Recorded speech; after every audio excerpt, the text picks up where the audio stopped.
En France, 75 000 tonnes de pesticides sont produites en moyenne tous les ans et 65 000 sont utilisées. La France est ainsi le deuxième marché européen et l'un des principaux consommateurs de pesticides dans le monde. Aujourd'hui, et cela depuis maintenant plusieurs années, l'utilisation des produits phytosanitaires est au cœur de nombreux débats. On sait aujourd'hui que les pesticides ont un rôle dans le déclin de la biodiversité, qu'ils affectent certains écosystèmes et certaines espèces naturelles. On sait également que certains pesticides ont un impact sur la santé. Mais dans la réalité des pratiques agricoles, le problème est bien plus complexe que cela.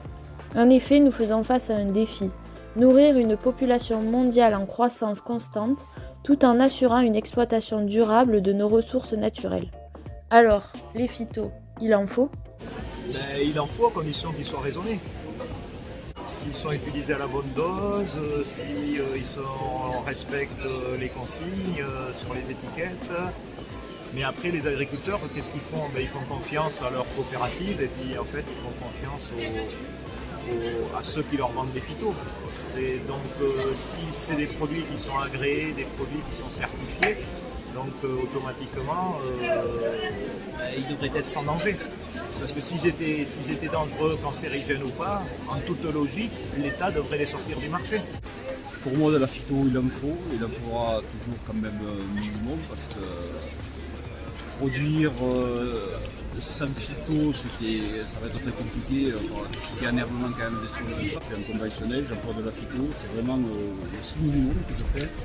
Sur des blés, je fais un désherbage. S'il y a du fongicide, c'est le grand maximum.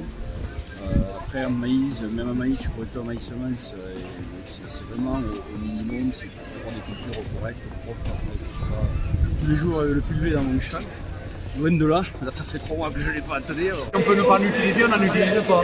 On l'utilise que lorsqu'on a réellement besoin, parce que déjà, il y a l'aspect coût du produit qui est énorme, et ça fait un frein à l'utilisation. Ce qui fait que, comme c'est très cher, ça nous fait pencher sur le fait d'en utiliser moins.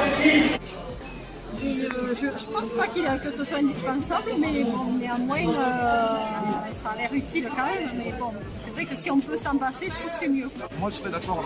Il y a des gens qui veulent interdire les phytos, d'accord, qu'on interdise les phytos.